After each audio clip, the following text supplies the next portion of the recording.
Hello, everybody. Welcome back to Vino Frankel, A Taste of Sculpterra.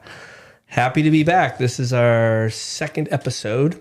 We recorded last week, and now we're back, so I'm happy to do it.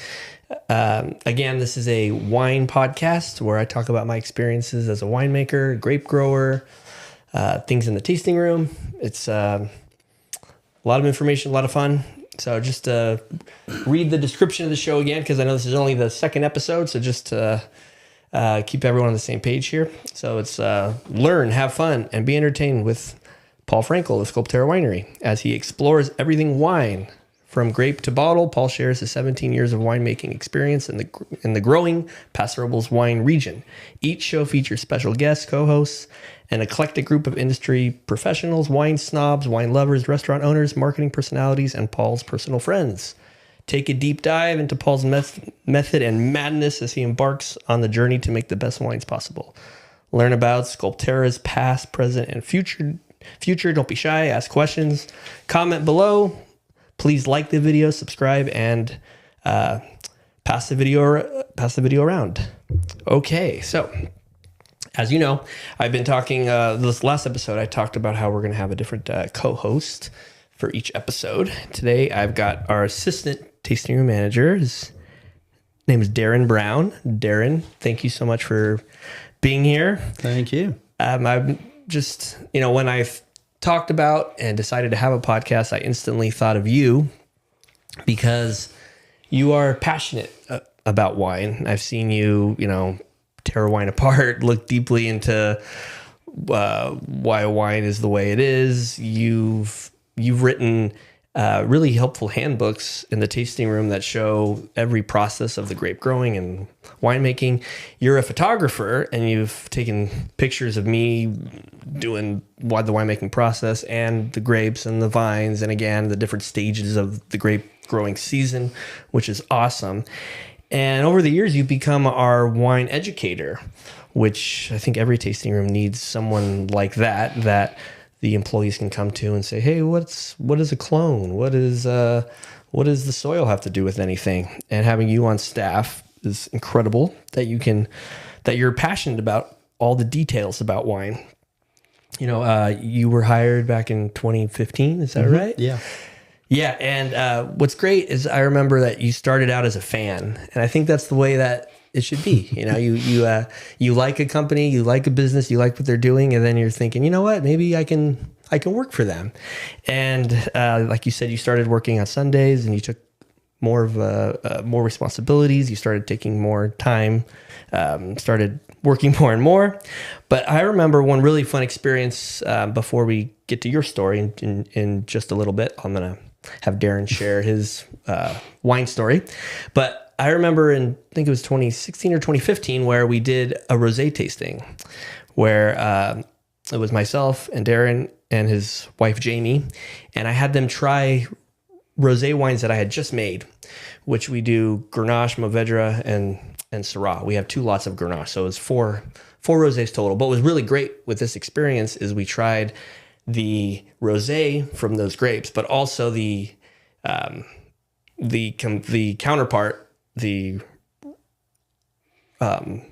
Grenache regular, the Syrah by itself, the Mourvedre. So the rosé that it was made from, we tried the rosé, but we also went back and tried what was left, which made the regular wine. So it was essentially a set of wines: 2 Grenaches, 2 Mourvedres, and the Syrah rosé and the regular Syrah. But what's great about this is we got to try the rosé and experience how it was, tons of fruit and supple and crisp and refreshing. And then the counterpart that was going to be made into our Statuesque blend or our Rhone blend, to see, what the effect of stealing the juice to make rosé would have on the regular wine. So just a really fun experience. And I saw back then how much you appreciated it, of something that people don't normally get to experience. Again, the rosé that we make, it always gets blended together. So those 3 grapes eventually get combined. and bottled as one wine. But in this experience, we were trying them all individually, and just really special, really cool. So back then I saw your excitement, your passion, and how much you enjoyed looking at wines to that depth. So if you could, Darren, if you could share, how you got into wine. I know you're from England, which is cool, which is awesome because you've had a different upbringing and a different, you came from a different place altogether. So yeah, if you could tell us a little bit about yourself and how you got into the wine business. Yeah. Okay. So yeah, I guess I was introduced to wine back in the 90s. Teenager back then, it was legal. It's okay. So I was probably 16, 17. And my parents would drink Chardonnay with roast chicken because it seems to be the law in England. You have roast chicken every Sunday. So we were drinking buttery Chardonnay, and that's all I kind of liked for a while. We try other wines, and they weren't really for me. And then eventually, as happens, your tastes change. I had my first kind of red wine epiphany with a Chilean Merlot and a lasagna back in the late 90s. And it kind of clicked. It was, soft reds were my kind of thing. So shortly after that, I was tasked with planning trips to Europe. My parents and I had motorcycles, and we would put our bikes on the ferry, travel down to Spain, come back from France a few weeks later. And it was on those trips that we were staying in wine towns. We stayed in La Rioja region in Spain, in Saint-Emilion in France, Loire Valley. And that kind of that opened new doors for sure. And I started wanting to learn more about wine, started buying a book or two to kind of learn my way around it. But still a beginner. But I mean, I guess by 2010, we'd done 4 trips abroad, and I stayed, followed the Douro Valley in Spain, stayed in the south of France and Burgundy, Loire Valley, kind of all over the place. I think Loire Valley, Cab Franc really struck a chord. There's really kind of floral, delicate wines. But it's gotten to the point now where I'm starting to realize why wines are different. I don't like to use the terroir word. I won't say it again. But the growing environment, how that affects the grapes. And the more I look into it, there's just so much more to learn yet. And of course, in 2013, I came out to Paso, stayed with a local girl. We've been chatting online for a couple of years. Ended up married in 2014. But on my first trip on vacation, of course, I'm a keen photographer. So Sculpterra with its artwork was a destination. And we came to Sculpterra twice on that trip. So when we came to look for work in 2015, after I moved here, it was one of the first places to apply to. So I think it's been awesome. So many new avenues for learning that I didn't see, didn't plan ahead for. They've just kind of happened over the years. I think it's been great. Got your W set, is that right? What is the level that you've done? So finally some kind of credibility to trying to put the knowledge into some kind of certificate. So the Wine and Spirits Education Trust has 4 levels. Second really is intermediate. It's broad reaching, but not kind of in depth so much. That gets more and more as you go up the levels, but I'm keen to do level 3 next. But I'd recommend it to anybody. You kind of learn more vocabulary when it comes to for talking about wine, describing it. But yeah, it is quite the rabbit hole. Awesome. Well, great. No, and it's man. So you've really traveled a lot over Europe and seen quite a bit. So that's incredible. I know it's there's so much to see in our area, and obviously in South America and South Africa, Europe. I mean, there's a lot of wine throughout the world, and I encourage everybody, if you can take a Wines of the World class or get an experience, get the opportunity to taste wines from other parts of the world. You really learn a lot. You really have to taste a lot of wine. That's one thing. People ask me all the time. How do you improve your palate? How are you able to taste strawberry and blackberry and blueberry? And I think you have to really taste all the time. Some people have more taste buds on their tongue than other people, so they inherently can sense and taste more. But I also think you just have to keep trying, and then you have to teach your palate what is what. Well, this last episode that we did, the first episode, I was concerned about rain. Rain was in the forecast, and I was praying that it wouldn't rain. Well, it did rain. It was supposed to rain on Wednesday, and we didn't get any rain at all, which was great. So we thought we escaped it. I mean, we might have had a drop or two, but nothing substantial, nothing to knock even the dust off the ground. But the following day, Thursday, we had a few tropical storms, thunderstorms, whatever you want to call them, where we just had a downpour, and it was really unexpected. It wasn't raining in Paso. I talked to other people in the area. They didn't get any rain, but we had a couple downpours. So we did what we should do, and we sprayed or fanned air in the vineyard. Our main concern is Petite Syrah, Mourvedre, Primitivo, those grapes that are more susceptible to rot. So we wanted to air everything out, get the water off the clusters, and that seemed to work. We picked Primitivo on Friday. That came in at 27 BRIX. It soaked up to 27 and a quarter. So I was really surprised with that, because when we were sampling it, it was only coming in at 24 to 25. But I decided to just go ahead and pick it. So we brought some in. It was 27 BRIX. And then we picked again yesterday, Monday, and this next lot was it came in at 26, soaked up to 27. So it's turning out really well. I'm happy with Primitivo. It's really interesting. One thing I've noticed this over the years, when we crush the grapes, when we have the grapes in a half-ton picking bin and we dump them into our destem or hopper, you could smell certain things. You can smell when the grapes are vegetative or underripe, and you can smell when the grapes are maybe overripe or perfectly ripe. And there's a licorice smell that comes through that I've noticed on Cabernet. I've noticed it on all varieties. I don't know.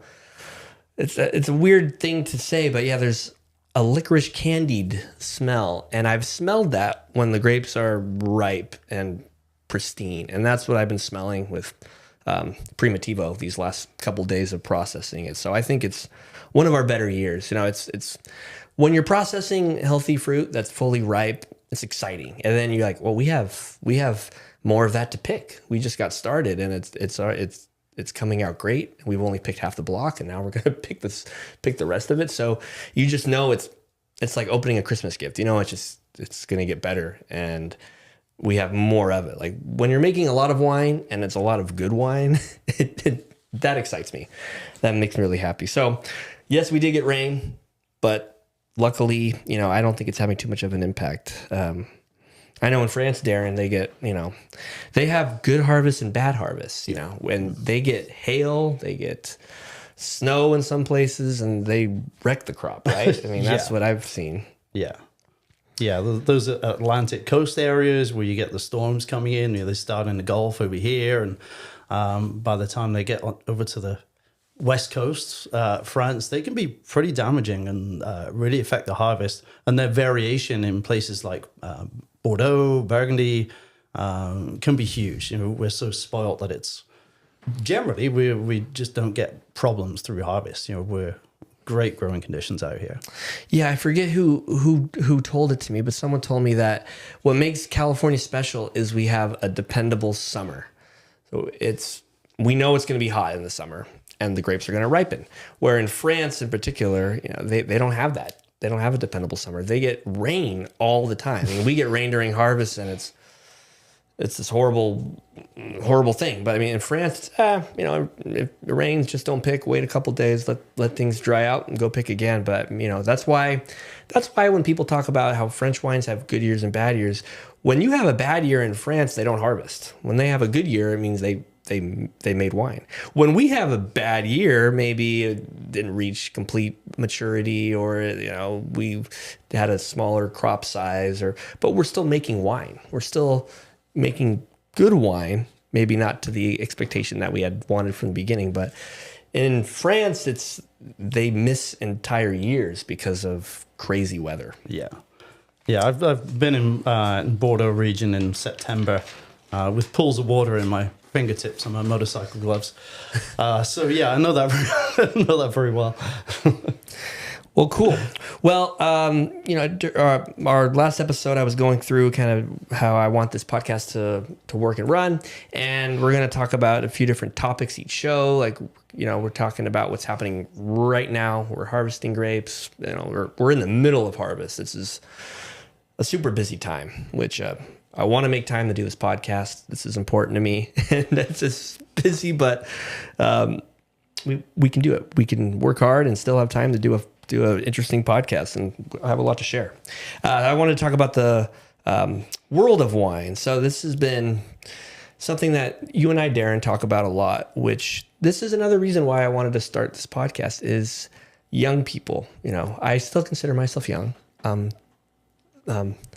Almost 40 years old, 39 years old, but I still consider that I'm in that younger group.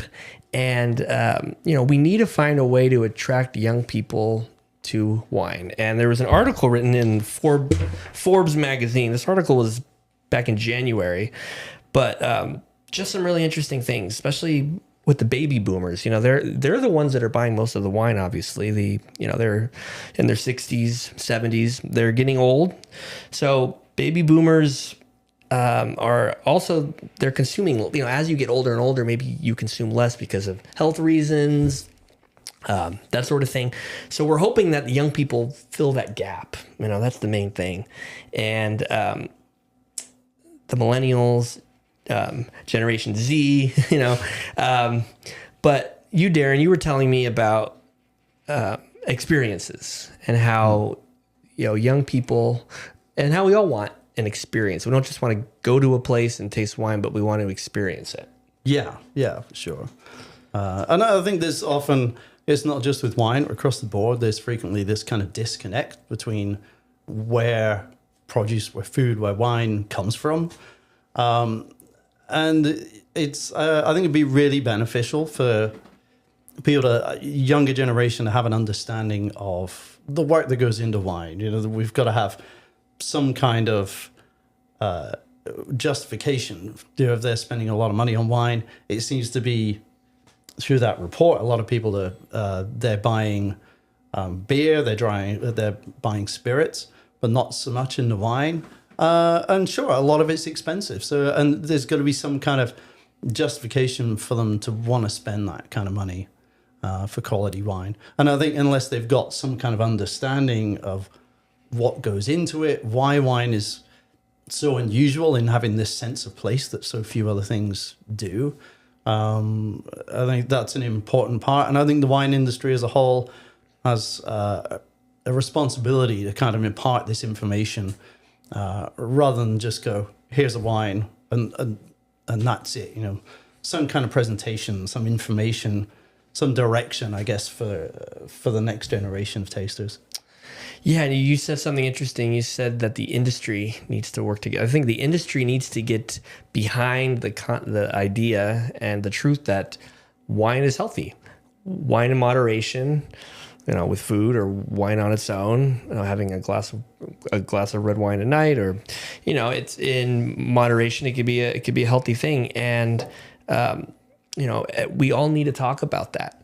Wine's been drank for thousands of years, and a lot of young people are resorting to cocktails and spirits, and like you said, if they understood what goes on behind wine. And that's why we want to talk today and talk about what all the work that's involved, because I think once you learn about that, it really makes it really makes an impact.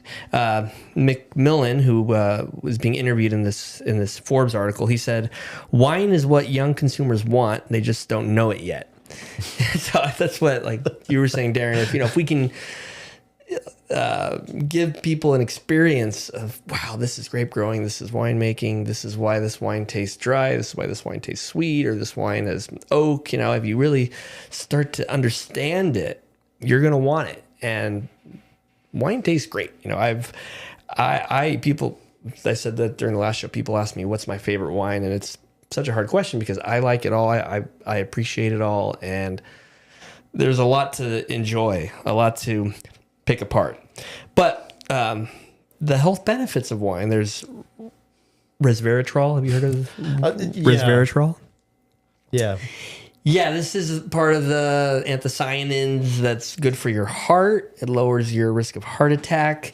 And this was a big push in the 90s. There was a lot of talk about this, that the phenolics in wines, the antioxidants, again, so if the wineries promote this, if the industry, the Wine Country Alliance, all the wine groups locally, near and far, if we all promoted that, wine is good for your heart, that would go a long way. I think it would go a long way, and, kind of get people back thinking about wine. Right now in the industry, a lot of there's a surplus of wine. We've had big harvests with more tonnage than we need per se. So there's a lot of great wine out there that people are selling at lower prices. So there's good opportunities to get into wine and learn more about wine. So, I'm gonna keep talking about other either health benefits or just wine trends. People ask me all the time, are we gonna make a wine slushy, or different ideas to attract young people? And those are fun, those are cool, but I think wine in itself has enough for you to get interested in. We don't need to be making high proof or whiskey or brandy. We want to make wine. I live in the vineyard. I work with the vines, work with the grapes. Wine is awesome. Yeah, I think so. And drinking wine for what it represents, what it captures, rather than just the alcohol content, is, something that should definitely be encouraged. And again, it gives you that justification to want to explore new wines, new regions, and have an understanding of why they can be so different. Yeah, and you're talking about experiences. One thing we're doing at Sculpterra, which I think you thought of, or you were obviously a big part of it, was we do reserve tastings and we do seated tastings where you get more of the story, and you get someone like yourself that shares, what's going on, and we bring out extra special wines, like the wines we're going to taste at the end of today's show. We're going to try some awesome library wines. But if you Darren, just want to talk a little bit about the reserve tastings that we do, which you give, Yeah, so one of the things I handle at Sculpterra is the library. When we're down to the last few cases of a wine, we'll maybe set some aside and then release the newer vintage. So doing the library tastings, we do that during the week, allows you to try verticals, older wines that aren't on the regular tasting menu, and to try wines that have developed, because that's one of those things that makes wine so unique, is it's always in a state of change. Having a wine that's had a few years in the bottle develops new flavors, and it can be a great experience. So you can book that online, it's like tableside one-on-one service. I get it all dappered up for you, and we'll pour all the fancy stuff in the reserves, and then we do seeded tasting at the weekends that often includes a library wine as well. Again, you can book that online or call if you have questions. Fantastic. Yeah. Next, I wanted to just bring up again that our next event is the Harvest Festival. So this is on Saturday, October 18th, and next week's podcast, I've got Nesenia, who's the folkloric dance teacher, which my son is a part of the team. She's going to be here. She's going to talk about how she got into that. And then Pepe from La Parrilla restaurant, they're going to be our food for that day. He's going to be here, and they sell our wine at the restaurant. So we're going to have a nice conversation about how he's learning more about wine and how it pairs with Mexican food. And this is a really fun party. This has become one of our biggest days at the tasting room. A lot of people enjoy it. It's Mexican food, dancing. We have a DJ. It's always nice weather because now we're into fall, so it's not going to be 100 degrees. It shouldn't rain. The event's outside, and then we're going to have special wines, part of the tasting. So please come to that. It's free to come. There's no entrance cost. You don't have to buy a ticket. You just show up between 12 and 4, Saturday, October 18th. I'll be there. I'm going to say a little speech. It should be the end of harvest. It should be at that point. We might be waiting on picking Cabernet. Cabernet is typically the last grapes we pick, so we may be waiting on the Bentley Ironworks or Chivos or Bomba Vieja, but who knows? Those grapes are already at 23 bricks, and they've been going up about 1 brick a week, so it's going to be close.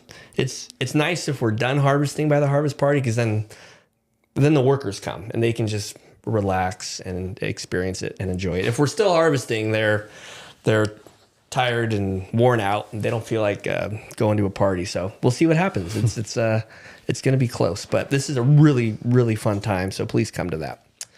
Darren, do you want to say anything about the Harvest Fiesta? I know you've... Yeah, it's normally good fun. We're often pouring the Educator line of wines, which I think is great. The easy drinking stuff, a great dedication to the field crew. It's a good fun day. Yeah, it's all about the workers. It's like I said, it's great when the workers come, because I have them raise their hand, have them stand up, recognize them, because it's hard to really imagine and describe just how hard work it is making wine, and picking grapes is an amazing exercise. I mean, you did it one time, or you might have done it a couple times, Darren. I mean, it's like being in the Army, being in boot camp. I mean, you're bending over, you're picking heavy 50-pound trays up and dumping it into the 1,000-pound bin, and it's if you do this every day, I mean, you're going to be in amazing shape. It is hard work, and again, I give tours on the property, and I think people start to understand it when they see all the work that's involved in growing grapes, making wine. Harvesting's fun, but it is tiring. Yeah, for sure. Yeah, last time I helped with the vineyard in 2018, I think I couldn't move for about 2 weeks after that one pick. So I got a lot of respect for these guys. I'm not cut out for that kind of labor. Yeah, no, it's quite the experience. When we pick, we're now picking or meeting at 2:30 in the morning. We start at 3 a.m. and then we finish by 8 or 9. So it's early morning. The grapes come in cold. That's the best way to do it. Well, this next section, I want to do too much information, TMI. So this is about me. Well, obviously we've been talking about me a lot of the show, but just some personal things here. I'm starting to play basketball. Darren, have you ever played basketball? No. You're not a basketball player. Not since I was maybe 10. Yeah, I played in junior high and high school, and my son Abraham he's 11 years old, and I'm gonna help coach his team this year. So there's actually a basketball court right here on Airport Road, and people show up there at night and start playing. So I love basketball. I love sports. A lot of my job now that obviously I'm the vineyard manager and the winemaker, but I have to sit down a lot for my regular job. So now that my son is, up and running around and wants to be active, I could be active with him. So we've been playing basketball. We also play golf and baseball, but we're getting into basketball season. So I'm very passionate about basketball. I'm really into the NBA, and I love going to games. So we're starting basketball, and that's going to help me to stay in shape. So excited about that. Animals in the vineyard. Okay. Can you make an animal sound, Darren? What's your best, can you do? Animals in the vineyard. Okay. Yes. Yeah, I guess we'll go with that. This is where I get a little crazy, everybody. Yeah, so this was an idea that my son came up with, which every day when I come home from work, he says, "What did you see today?" And I realize he's asking me what kind of animals I saw today. Because, as you know, we've got foxes and coyotes and bobcats, hawks, owls, snakes, frogs. We have lots of animals. And, that all kind of impacts the wine in some way, whether they eat the grapes or they're a nuisance. Well, 2 weeks ago, we were leaf pulling. Matilde was out there leaf pulling, where we remove leaves right around the clusters to get more light airflow into the clusters. she was doing it in the Viognier above the tasting room, and she screamed. So I was like, okay, that's something's going on. And I was in the tasting room. It was early in the morning, and I ran up there. There was a gopher snake in the vineyard, in the vine, right where she was, right where her hands were, and it was not a harmful snake, not a poisonous snake, but freaked her out. She ran back. She got Ernesto, who's another one of our workers, who's on the harvest shirt here. Ernesto, and he grabbed the snake and he moved it to a different part of the property, because these are the snakes that eat the gophers, so we like gopher snakes. But anyway, Ernesto, when he was doing that, he was telling me that when you see a snake in a tree, it means it's going to rain. And apparently he was right, because that was the day we got a touch of rain. So I don't know how he knows this. He was born in Mexico and learned a lot living outside on the ranch. But there was a snake in the vineyard. I have to wonder what the basis of that is. Yeah. Okay. Have you heard this scared the theory? living daylights out of me. Have you heard that snakes in trees mean it's going to rain? No. Yeah. Never heard of this. Learn something new all the time. But yeah. Animals in the vineyard, they're everywhere. We even have snakes in the vine. So, all right. We're moving on to nerd out on wine. Another fun concept I had, where this is gonna be a fun part of the show, because not every guest that I have with me is going to be a super nerdy wine fan or wine snob. They're gonna know about wine and enjoy it, but maybe they don't know as much as Darren and I. So I've asked Darren to talk about the difference between Syrah and Petit Syrah, which this is a question we get a lot at the tasting room, and people ask me all the time. They think Syrah is Petit Syrah, or is Petit Syrah the small version of Syrah? Are they the same? Are they different? So he found and researched some really great information. So would you share that, Darren? Sure. Yeah. So I dived into the great files on the UC Davis website.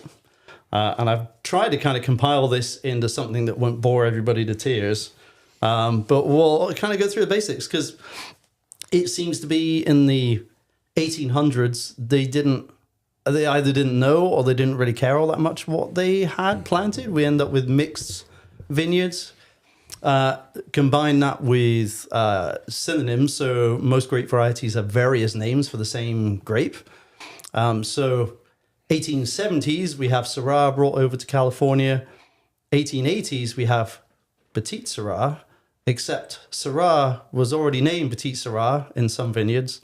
And then in the early 1900s, 1920s, when they started to kind of get more serious about what they had planted, they were starting to figure out that, well, some of these vineyards have Syrah or Palosin, Petit Syrah, Zinfandel, all just kind of bundled in together.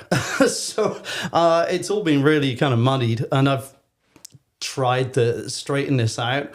So it turns out that there's Dr. François Durif in the Montpellier University in the south of France. Nobody really knows whether it was an accident or whether he propagated this grape variety called Palosin with Syrah. It seems to be that he didn't know what the parent grape was, so it may well have been an accident. He coined the resulting variety Durif, or Plan du Durif, after himself. And by the time that was planted in California, let's say there's all these mixed plantings. Later on, people started to figure out that Palosin, also from the south of France, Petit Syrah are very closely related. It's only really, in the 1950s, we have the UC Davis, the Foundation Plant Services, such all put together. So they've been instrumental worldwide when it comes to grape research and vines, including then genetic testing in the 1990s. So now we've figured it out. So Syrah is an ancient grape variety from the northern Rhone. One of its Dureza is one of the parent grapes. And then this was crossed with Palisson later on and created what was called in France Durif or Plan de Durif. That's what we know now as Petite Syrah. But there have been various spellings over the years, the decades, with the Y, with a Y, with an I, two R's. And then, of course, Shiraz is a well-known other synonym for Syrah. But yeah, now we know, at least through genetic testing, what Petite Syrah is.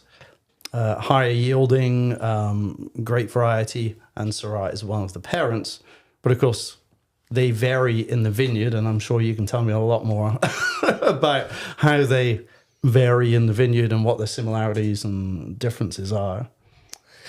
Yeah, what's nice is there's a big difference between them. Where Syrah makes a fleshy wine, plums flavor. I always think of plums and prunes with Syrah, but also it'll ripen earlier in the year. Where Petite Syrah, for most vineyards ripens late. Ours ripens like middle of the road, towards the middle of the season, because we prune it earlier. We get the ball rolling earlier on. Most of you know that Petite Syrah is used in blends because it gives you a lot of color, a lot of tannins. So it helps with mouthfeel, textures. So it's a good tool to have in the winery. But Petite Syrahs are bigger clusters, which is kind of odd. They can weigh a pound or more. I mean, these are huge. They have a boot part of the cluster, and they have the earring, and they've got the secondary part on the top. So it's a big cluster. Where Syrah is probably a third of the size of Petite Syrah. So yeah, the vines look very different. The leaves are shaped differently. Obviously, we farm them, a little differently depending on what we're trying to do. But both are great, and both grow well in Paso, which I love to bring up to people all the time, that Paso can grow everything. Do we specialize in Cab on the east side and Zinfandel on the west side?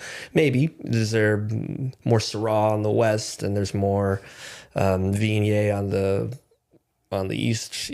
Yes, probably. But we can grow all these varieties. We can grow Cabernet, Syrah, Petite Syrah, Mourvedre, all in the same vineyard, and they all do well. That's one thing that I love about this area, and Petite Syrah is fantastic. In fact, we're gonna taste our double gold medal at the Central Coast Wine Competition.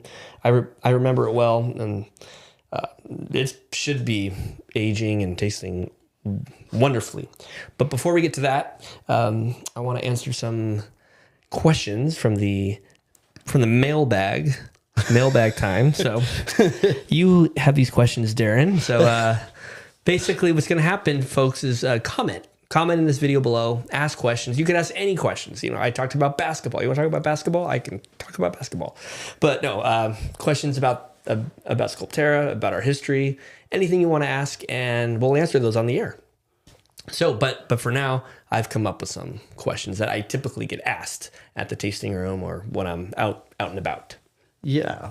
Okay. So yeah, and that's something I'm still trying to put together as kind of like the timeline of Sculpterra. So it seems to be your dad started buying land back in the 70s. So you were 7 when they started planting the vines here? That was right. Yeah, we started planting in 1993. I was born in 86. So yes, I was 7. Okay. And instantly I liked it. I love being outside. In fact, it's a beautiful day today. I mean, it's 72 degrees. The sun is out and clear, and I want to be outside. Like, this is killing me. I want to be outside. It's beautiful. But yeah, from a young age, I loved just playing, running around. We only had one TV station, which I like to tell people, because we didn't have satellite or dish or any of that. We had NBC, one TV station. So we didn't watch a lot of TV. We didn't spend a lot of time indoors. I have an older sister and older brother. I'm the youngest of 3. But people ask me all the time, when did you decide to be a winemaker? And I don't remember like a specific moment in my life where I said, I'm going to be a winemaker. I think it was, I wanted to try it. I did I made wines at Cal Poly and I did internships and so forth. But I think in 2008, when my dad encouraged me, and I owe him all the credit in the world, because he never pushed me into it. He never said, you need to do this. This is my dream, but I need you to walk through the door and do it. He encouraged me and said, Paul, I think you've got the right personality, temperament, work ethic to make wine. And I was nervous about it. Didn't you can learn about it. And we were talking about UC Davis, and you can read a lot about winemaking and wine practices and enology and viticulture, but until you've done it and experienced it, there's really nothing like that. And once I started making wine, it was just, wow, I love this. And I started to experiment. I think it's all about experimentation, because you say, well, I used yeast strain D254. Well, what if I used yeast strain D80? Is that going to put if we aged it longer? What if we racked it more often? So I just started thinking about all this stuff, and then I'm realizing I'm a winemaker. This is, I want to try. I wanted to make more and more wine and try different things. So, I'm gonna go through a lot on this show about my past, my upbringing, how I got into it. I'll bring something new every time, something that you haven't heard before, but I love to experiment. And, I think wine hooks you where you're thinking about all the things that will alter the taste of wine. And I say it a lot, and I still believe this with all my heart, that the number one thing in wine is the quality of the grapes. You can't make good wine from bad fruit.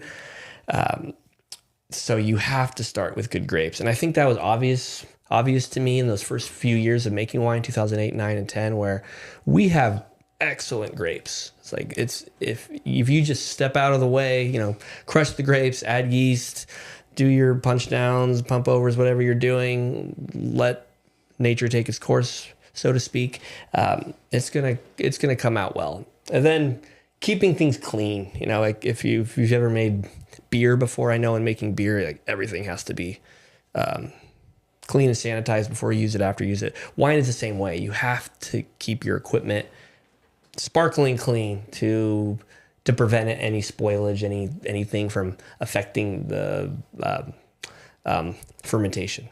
So, yeah, I know that was a long answer. I'm going on a tangent, but I think bottom line is I love to experiment, and on this show I'm gonna talk to you about all the experimentations that I'm still doing. I've been making wine for 17 years, and I'm still finding new products, new ways of doing stuff to make the wines better and better.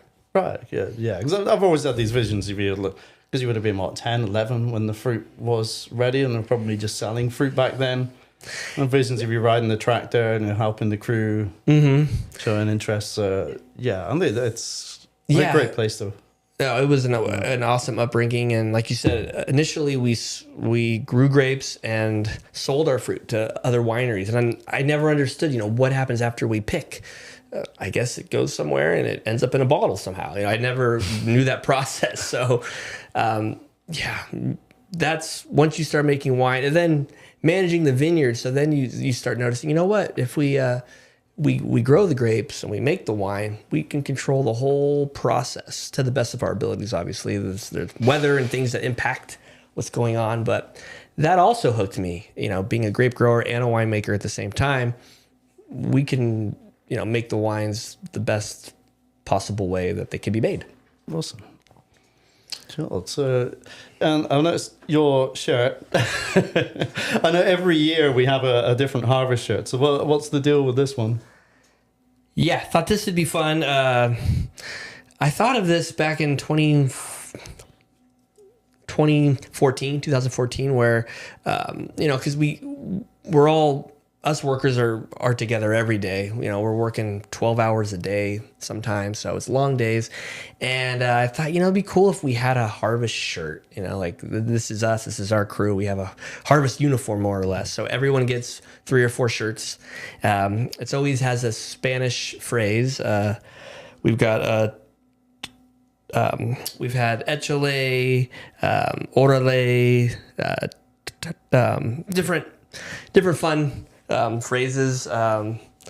This one is todo puedes pasar. Todo puede pasar, which means anything can happen, which is very applicable, as you know, when you're farming. Anything can happen. You can get a flat tire. You could, have a breakdown. And, in harvest, you want everything to just work right. You want all the equipment to run, and things are changing day to day. We think we're going to pick these grapes, and then something changes, and we can't get enough people to help us, or it's going to rain, and we need to pick earlier than we thought. So anything's possible, possible good outcome or bad outcome. But whatever outcome happens, we're together as a team. So this is Ernesto Grande.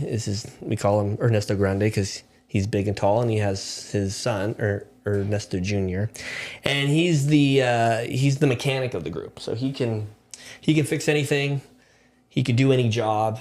He can drive anything. So having someone like him on board is it's really key, really helpful. And that's one of his ideologies. Anything can happen, but we can fix it, and we can get through this. We can get through it together as a team. So it's also interesting, like when I only wear these shirts during harvest, and even just like putting on the shirt every morning and getting into it, you start, okay, yeah, this is harvest. And it's just like, it gets you into the mindset, the feeling, the sensation, the thoughts. Like harvest consumes you. It consumes me. It's hard to do anything else when I get home, or hard to think about anything other than harvest. And this is a part of that. It's like, we're in harvest. Leave me alone. I'm in the harvest mode. No, it just takes over everything in your life in a good way, in a fun way. Okay, wonderful. Well, let's taste some wines. We've been talking about wine. Why don't we taste some wines? We're gonna try 2 wines. At the end of every show, we're gonna taste 2. Usually we taste a white and a red, but today I asked Darren what he thought, and since he's in charge of the library at the tasting room, where he keeps cases aside, wines that were almost sold out, wines that are tasting amazing that we hold back.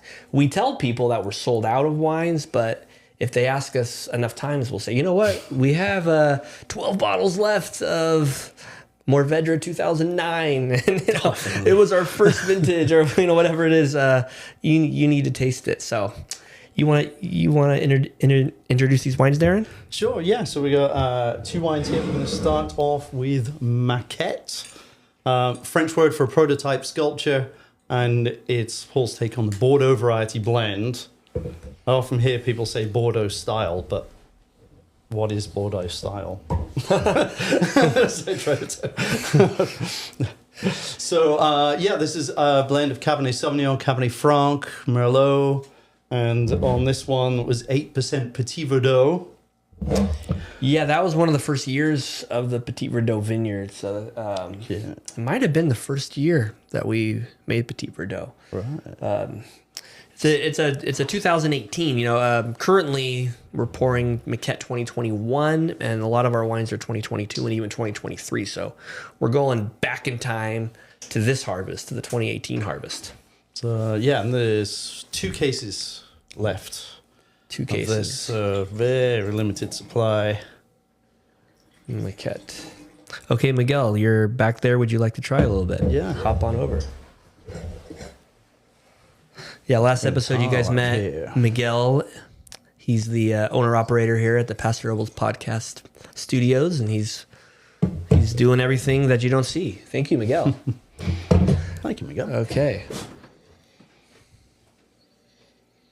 Yeah, so we talked a little bit about last episode how, the first thing that you're supposed to do when tasting wine is you swirl the glass and you're aerating the wine, but you're also evaluating the look of the wine, the hue, the color, the rim, and if it's clean looking. Obviously this is an older wine, so it's lost a little bit of that bright red color, and it's picked up a little more oxidative brownish glow to it, but still has a really pretty color. Yeah, it's kind of garnet. Still plenty of color left there. Yeah, and I know a lot of you we have a lot of wine club members that keep our wines for a long time. So if you have Maquette 2018, hold on, we're going to tell you how it tastes.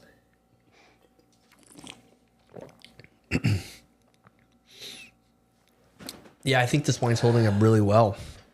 It has a lot of body, and that's something that's always intrigued me. You know, as wines age, sometimes they get more body, more textures, more sensations. Where you'd think as a wine gets old, it starts to become more flat and starts to lose a lot. But a wine like this has a lot of presence.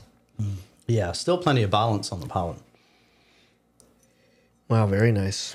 Maquette 2018. Yeah, we make 5 different blends. We've got Reposé, Mega Focus, Statuesque, Maquette, and Figurine. So 5 different blends. 3 of them have Cabernet. As I said last episode, I love Cabernet. I think you could do a lot with Cab because it's a hardy grape.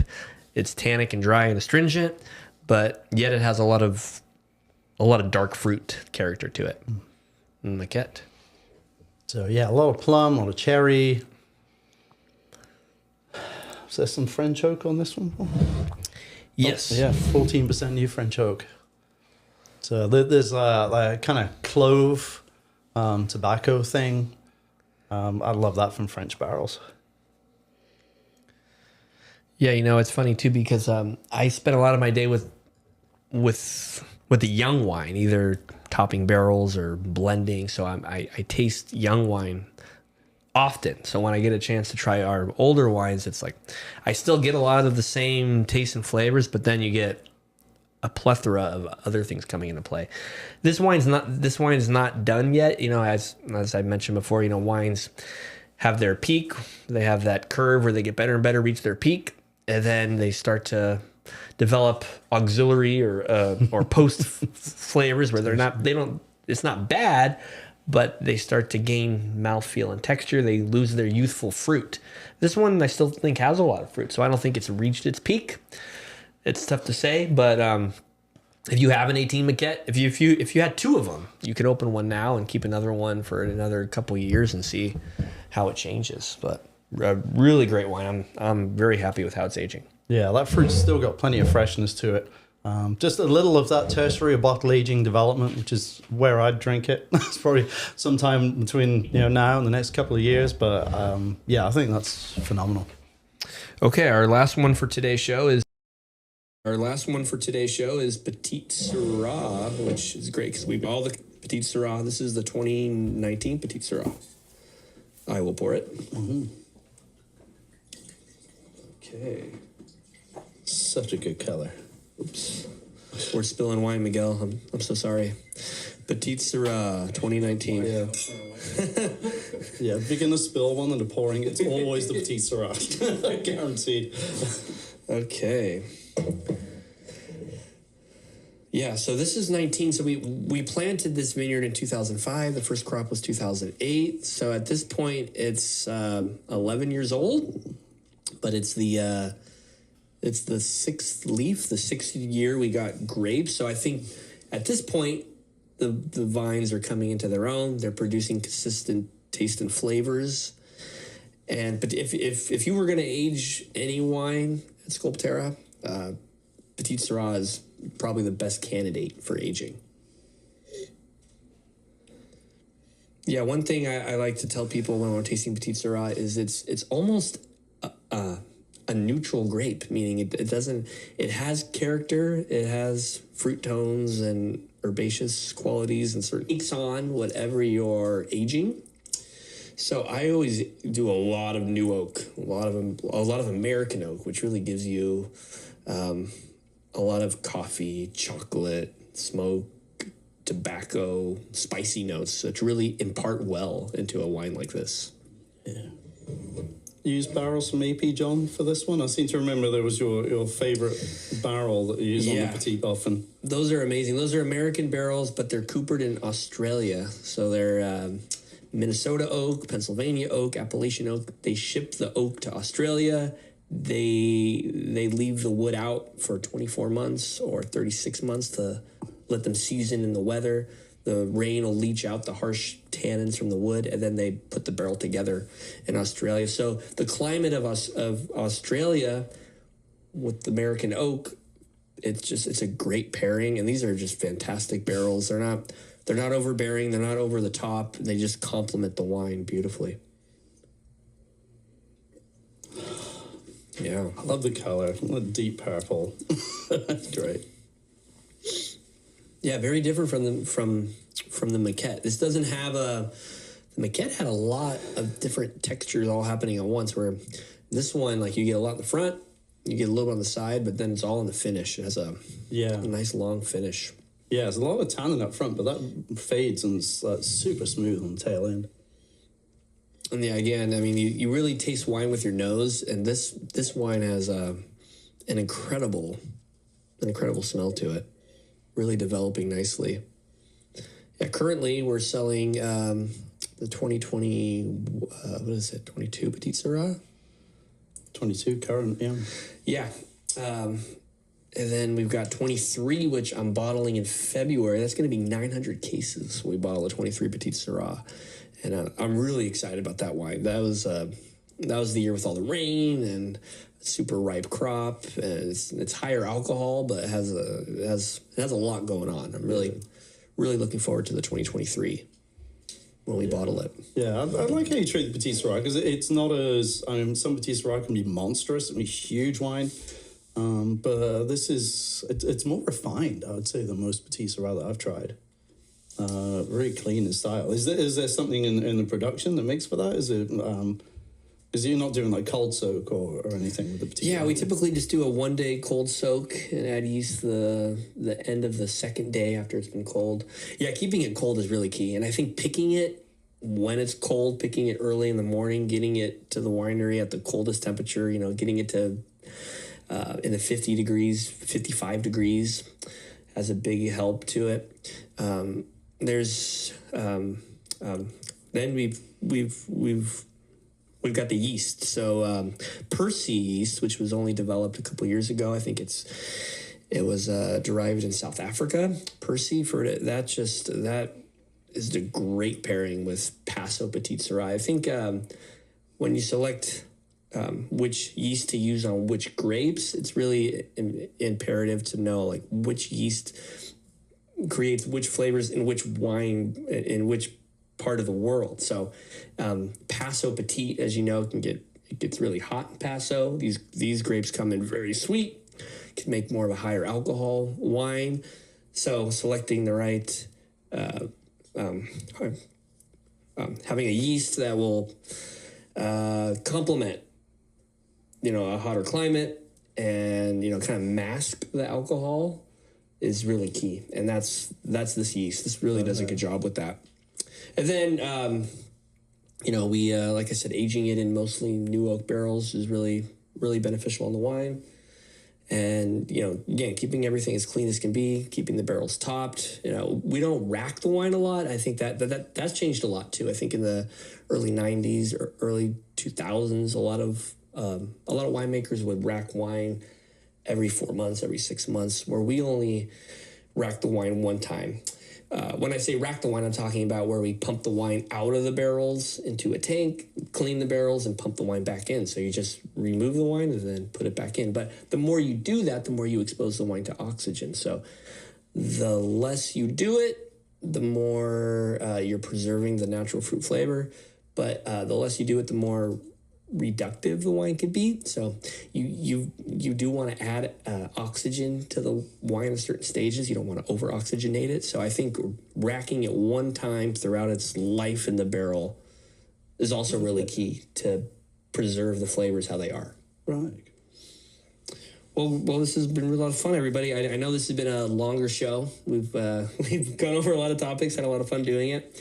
So wonderful, yeah. We talked about Petit Syrah. We talked about, harvest is obviously happening right now. Don't forget our Harvest Festival is Saturday, October 18th. Again, next week, I've got some people that are helping me throw the party on. They're going to be here talking about their role in the party, so please tune in for that. Again, we're going to air these episodes every Friday. That's the goal. And we're doing it for 2 years. So 2 years, I have a lot to talk about. I can go over a lot about grape growing and winemaking and have a lot of fun doing it. So thank you for watching. Thank you, Darren. You did an excellent job. This was our first time doing this together. I mentioned in the beginning that I'm going to have Darren the last Tuesday of every month. So those Tuesdays might be longer shows because we'll get into more of the deep dive, nerd out on wine even more than we typically nerd out. So thank you, Darren. Thanks for being a part of this. I'm going to have to do more research now, so I've got things to talk about. Yeah. We have a lot to talk about. So thank you, everybody. Please leave us a comment and ask us a question, and we'll be happy to read it on the air.